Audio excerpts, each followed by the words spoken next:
Welcome to Cue the Real. I'm your host, Lindsay Brand. I manifested the life of my dreams and was living the high life until I was fired in the middle of a health crisis, a turning point that rewrote my life. Through my manifestation journey, I found my way back to a different high life, one more aligned with my true desires. I'm always able to find my way through a stuck space. Now, I'm sharing how you can get unstuck and turn life's chaos into opportunity. Hi, everyone. Welcome back to Cue the Real. Today, we're getting into manifestation tools. I've tried endless tools to figure out what works for me. Maybe you've tried crystals, scripting, rituals, maybe all of it, and nothing seems to be working for you. A new trend pops up, you give it a try, and it doesn't have the effect you hoped for either. You're not alone. You just haven't found the thing that works for you yet. The paradox of manifestation is that any tool can work. But the real power has never been in the tool itself. And today, we're going to explore why. Let's cue the real.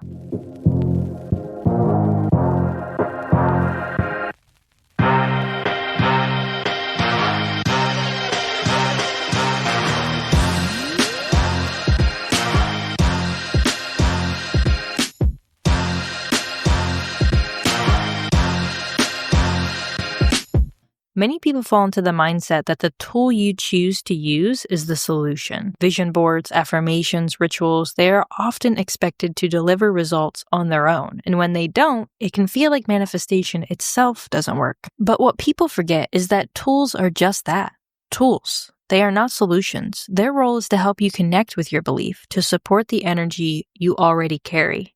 That's it. Some will feel powerful at certain times.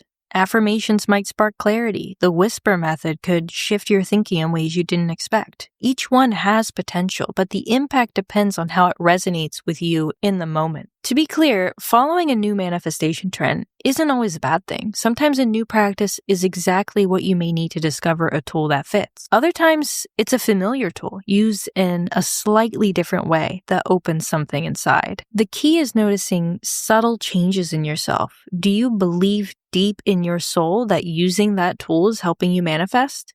That is the only measure. That is the signal worth paying attention to. I keep a journal I've been using since 2020 for scripting and reflection. I only have about 10 pages left now, and I ordered a new one to start using at a psilocybin retreat at the end of the month. I love seeing how small, consistent practices shape what I believe and notice in myself. And those small actions show how tools can guide you when you pay attention. I have gone back and forth with different tools a few times, but journaling seems to be the thing that speaks to me. Experiment with tools and observe how they make you feel. It's like when people go to church. Some believe that going puts them closer to what they believe in. Let the tool reflect your belief. Each manifestation practice, in its own way, can move you to the next step on your path. Timing matters as much as the tool itself. You might try something today, feel nothing, and think it's useless. Then a year later, you try the tool again and you find that it resonates with you. That's why openness is essential when figuring out what works. You're trying to find the best thing to help you cross the bridge between your conscious mind and your subconscious mind. What tool is going to be best for you to believe what you're doing is working? Experimenting with tools also means giving yourself permission to fail, to try something and not see instant results. Your manifestation is ultimately about alignment. Tools are only effective when your energy, your belief, and your focus line up. Here's a simple exercise to put into practice. Pick one manifestation tool you've tried before and revisit it, this time with curiosity and without expectations. Maybe it's journaling, maybe it's a ritual, maybe it's affirmations. Don't focus on the outcome, but on how it makes you feel. Observe any subtle shifts in your thoughts, how your energy feels, and your perception of what's possible. There's no single right way to manifest.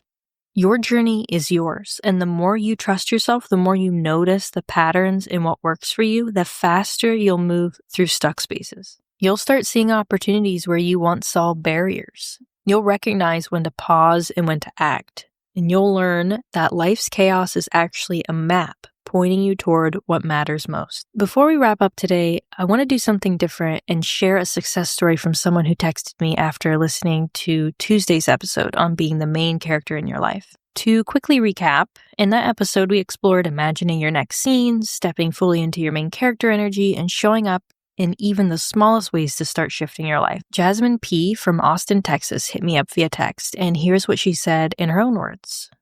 Lindsay, I have to tell you, I listened to the most recent pod episode and I immediately sat down and imagined my next scene. That day and the next, I started showing up differently. I pitched an idea at work that felt risky but really paid off, and finally set boundaries with a friend who was draining the life out of me. People at work already started noticing me in a completely new way. I felt lighter and more confident, and I realized I'm finally starting to act like the main character I've always wanted to be.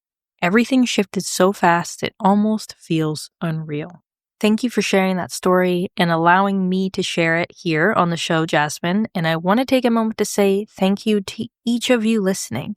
Your energy, curiosity, and willingness to show up for yourself is what makes this work so meaningful to me. I go to sleep at night with my heart full, knowing I am helping people everywhere. And I love hearing your stories. So please don't be shy and send me a text when you have something to share. In the meantime, we're at hundreds of downloads and only a handful of reviews. Let's get those bumped up so more people can get these messages and get out of their stuck spaces too. Join me next week when I will be breaking down how to lean into imposter syndrome instead of giving into it for all of your manifestation desires. Today, I will leave you with this. Remember, a tool is only as powerful as your connection to it. Your alignment, not the method that gets you there, is what shapes your reality. Until next time.